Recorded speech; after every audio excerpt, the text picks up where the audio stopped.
semua. Jumpa lagi dalam renungan harian kita bersama saya Suster Petronella Burukara KSCC. Hari ini hari Kamis tanggal 21 Juli 2022, hari biasa pekan ke-16. Bacaan Injil yang akan kita renungkan diambil dari Injil Matius bab 13 ayat 10 sampai ayat 17 dengan tema mendengarkan dan bertindak sesuai dengan yang kita dengar. Maka datanglah murid-muridnya dan bertanya kepadanya, "Mengapa engkau berkata-kata kepada mereka dalam perumpamaan?"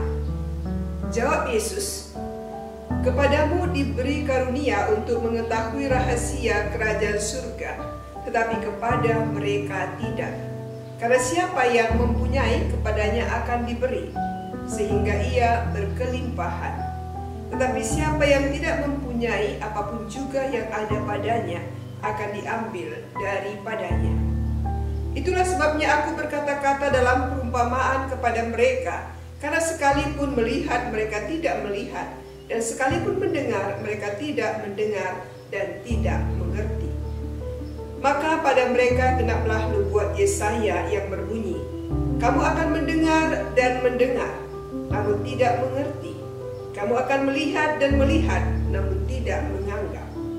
Sebab hati bangsa ini telah menebal, dan telinganya berat mendengar, dan matanya melekat tertutup, supaya jangan mereka melihat dengan matanya, dan mendengar dengan telinganya, dan mengerti dengan hatinya, lalu berbalik sehingga aku menyembuhkan mereka.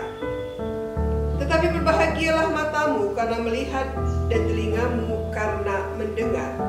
Sebab aku berkata kepadamu, sesungguhnya banyak nabi dan orang benar ingin melihat apa yang kamu lihat, tapi tidak melihatnya, dan ingin mendengar apa yang kamu dengar, tapi tidak mendengarnya. Demikianlah sabda Tuhan. Saudara-saudari, di zaman ini, seorang guru di sekolah dituntut untuk kreatif, menyampaikan pembelajaran kepada peserta didiknya. Tujuannya adalah supaya peserta didik tidak hanya menjadi pendengar yang pasif, sehingga apa yang diajarkan masuk telinga kiri, keluar telinga kanan, dan tidak paham apa yang disampaikan. Tetapi pembelajaran yang kreatif dapat mengajak peserta didik aktif mendengarkan, melihat, dan berpikir. Dengan demikian, peserta didik paham apa yang disampaikan oleh gurunya dan dapat melakukannya. Dalam bacaan yang kita dengar hari ini, para murid bertanya kepada Yesus. Alasan Yesus berkata-kata dalam perumpamaan kepada orang banyak yang mengurumuni dia. Alasan Yesus berkata-kata dalam perumpamaan jelas, supaya ajaran tentang kerajaan surga yang disampaikan dapat lebih mudah dipahami oleh mereka.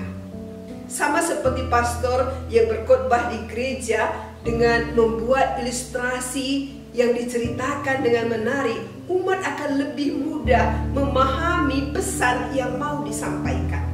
Dalam kutipan sebelumnya, Yesus mengajarkan tentang kerajaan surga dengan sebuah perumpamaan tentang seorang penabur. Belajar firman Allah ternyata bisa mendatangkan kegagalan pemahaman, seperti yang dinubuatkan oleh Nabi Yesaya, karena hati, telinga, dan mata yang merupakan alat untuk belajar firman Allah tidak berada di dalam kondisi tanah yang baik atau subur, tapi di tanah yang berbatu-batu dan disemai. Dikatakan, siapa yang mempunyai, kepadanya akan diberi, sehingga ia berkelimpahan. Tapi siapa yang tidak mempunyai, apapun juga yang ada padanya akan diambil daripadanya. Ungkapan ini barangkali agak sulit kita terima. Masa orang yang sudah mempunyai, kepadanya akan diberikan? Ungkapan ini bukan berkaitan dengan ekonomi, tetapi pada keadaan spiritual. Di sini sangat kontras antara mereka yang punya paham yang benar dan mereka yang tidak mau paham. Kalau kita mendengarkan dengan benar, paham apa yang kita dengar, bertindak dan melakukan yang kita dengar, maka hati kita akan tenang, damai, walaupun sebenarnya bukan tidak ada masalah. Demikian sebaliknya, ketika kita tidak mampu mendengarkan, hati sudah menebal, memiliki paham yang salah, dan berpikir sudah punya segalanya, akan bertindak seturut keinginan hati.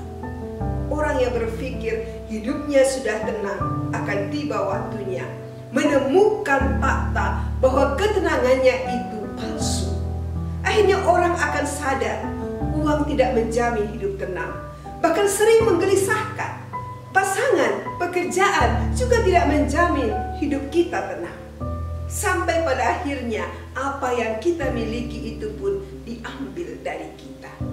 Maka kita perlu belajar mendengarkan Tuhan lewat sabda-sabdanya, sehingga kita mengerti apa yang Tuhan kehendaki dari kita, apa yang Tuhan kehendaki atas hidup kita, dan kita juga bertindak sesuai dengan apa yang kita dengar, sesuai dengan apa yang Tuhan kehendaki.